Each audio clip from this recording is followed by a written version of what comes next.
시리아와 얼굴을 맞대고 있는 터키 남동부 지역은 아직 땅속에 묻혀있는 유적입니다. 역사와 문명을 탐미하는 여행자라면 꼭 한 번쯤은 와봐야 할 곳인데요.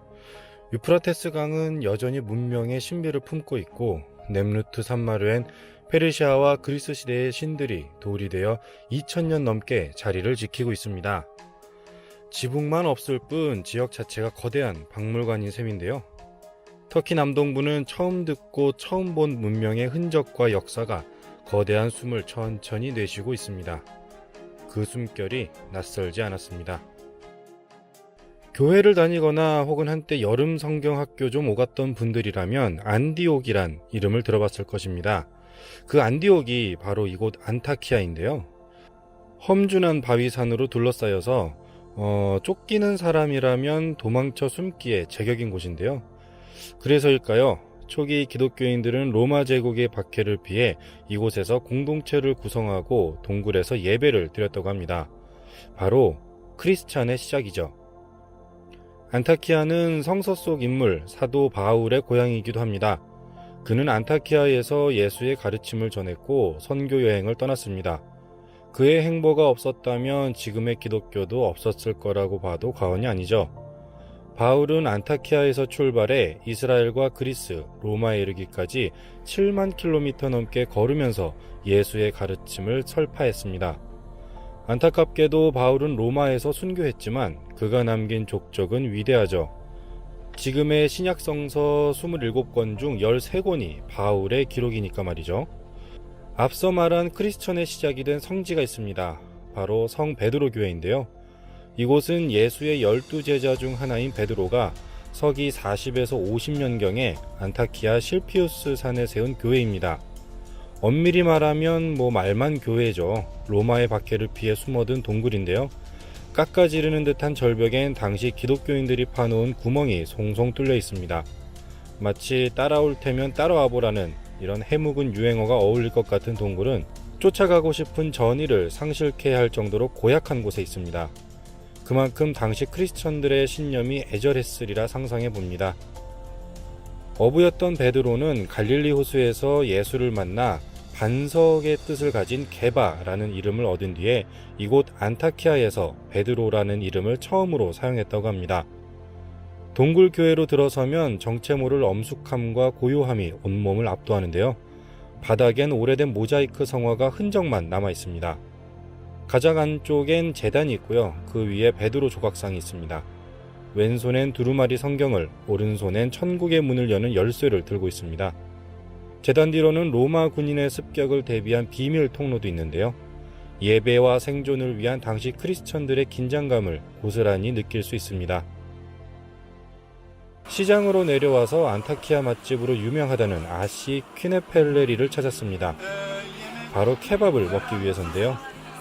터키에서 하루에 한 끼를 케밥으로 꼬박 먹어도 1년 동안 그 종류를 다 먹지 못한다고 합니다. 아시 퀴네펠레리에서 탭식 케밥을 맛보았습니다. 탭식 케밥은 안타키아 가정에서도 흔히 만들어 먹는데요. 만드는 과정은 쉽지 않아 보입니다. 먼저 피망과 마늘, 고수 등의 채소를 둥글게 생긴 커다란 도로 잘게 으깹니다. 냉장고에서 소 갈비살을 한 덩이 쓸어서 갖은 향신료를 뿌리고요. 다시 채소와 함께 다져서 하나의 반죽을 만들죠. 팬 위에 토마토 소스를 뿌리고 그 위에 고기 반죽을 넓게 펴니다. 그 위에 피자처럼 기호에 따라 토마토와 채소 등을 토핑으로 얹고 소스를 뿌린 뒤 화덕에 20분 정도 구워내면 끝인데요. 댕댕한 식감은 언양식 불고기와 비슷합니다. 아시 퀴네펠레리는 1960년대부터 안타키아에서 시작한 식당인데요. 탭식 케밥과 종이 케밥, 그리고 궁극의 단맛을 내뿜는 디저트 퀴네페로 유명한 식당입니다. 배를 든든히 채우고 하타이 고고학 박물관으로 향했습니다. 안타키아를 또 다른 말로 하타이라고도 하는데요. 안타키아는 엄밀히 말해서 하타이주의 주도입니다. 하타이는 과거엔 별도의 국가이자 자치구였는데요. 1939년에 터키로 편입됐죠. 지금의 이 고고학 박물관은 하타이가 터키의 땅이 되기 전 국회의사당으로 쓰였던 건물입니다. 이곳엔 세계 최대 수준의 모자이크 작품을 전시 중인데요. 1cm도 안 되는 작은 돌 조각이 형형색색으로 촘촘하게 조합돼 감동적인 모습을 드러냅니다. 또한 하타이 지역의 고대 유물을 전시하면서 초기 인류와 문명에 관한 이야기를 방대하게 펼쳐놓고 있습니다. 이곳의 대표적인 유물로는 약 3000년 전 히타이트 제국의 왕이죠. 수필루 리우마 왕의 표차로운 모습을 담은 조각상이 있는데요. 그리고 박물관 근처엔 이슬람 사원과 기독교 교회, 성당, 유대교 사원 등이 모여서 마을 자체만으로 종교 박물관 같은 느낌을 줍니다. 해가 지기 전에 이 지역에서 가장 멋진 일몰을 볼 수 있다는 체빌리크 해변으로 향했습니다. 여기에서 역사 이야기를 잠깐 하고 넘어가면요. 로마 제국의 네로 황제가 자살로 죽고 베스파시아누스 사령관이 황제에 올랐습니다. 그는 혼란에 빠진 나라의 재건과 위신 회복에 힘썼죠. 현재 이탈리아 로마에 있는 유명한 그 콜로세움도 그의 작품인데요. 터키에도 그가 만든 걸작이 하나 있습니다. 안타키아에서 남서쪽으로 차로 50여 분을 달리면 길이가 약 14km에 달하는 체빌리크 해변이 나타나는데요. 안쪽엔 무려 2000년이 다 되어가는 터널이 하나 있습니다.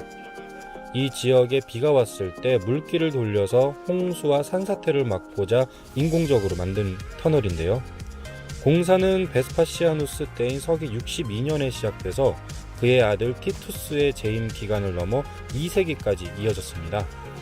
터널은 모두 3구간으로 구성되어 있고 총 길이는 830m 혹은 6m, 높이는 12m에 달합니다. 터널이 완성된 뒤엔 물길을 따라 화물을 운송하기도 했는데요. 터널과 맞닿아 있는 체빌리크 해변은 터키의 일몰 장소로 손꼽힙니다. 물마루에 떨어지는 황금빛이 꽤 로맨틱한데요. 로마 황제 안토니우스가 클레오파트라에게 이 해변을 선물로 주어서 이곳 사람들은 클레오파트라 해변이라고도 부릅니다. 이튿날 하르비에 마을로 향했습니다. 안타키아에서 약 7.5km 떨어진 이곳은 원래 폭포로 유명한 곳인데요. 폭포의 물줄기는 안타키아의 한강과도 같은 아시강으로 흘러들어갑니다. 로마 제국 시대엔 귀족들의 여름 휴양지로 주목받아 수많은 정자와 신전이 있었는데요. 갈루스 황제 때부터 쇠락했다고 합니다. 지금은 당시의 고대 건축물이 하나도 남아있지 않습니다. 폭포의 물살도 멈췄습니다. 현재 이곳엔 카페와 레스토랑들이 계단식 눈처럼 들어서 훌륭한 쉼터를 제공하고 있는데요. 한여름엔 차가운 냇물에 발을 담그고 따끈한 홍차를 즐깁니다. 폭포수는 탱크에 저장해 두었다가 효율적으로 흘려보내죠. 곳곳에서 졸졸졸 시냇물 흐르는 소리가 끊이지 않습니다. 이곳엔 흥미로운 전설이 하나 전해집니다. 아폴로의 구애를 피하고자 한 그루의 월계수가 되어버린 다프네, 그녀의 눈물이 바로 이 폭포라고 합니다. 이렇게 1박 2일 동안 꽉 차게 안타키아 지역을 여행했습니다. 그리고 전사들의 도시인 카지안데프로 향했습니다.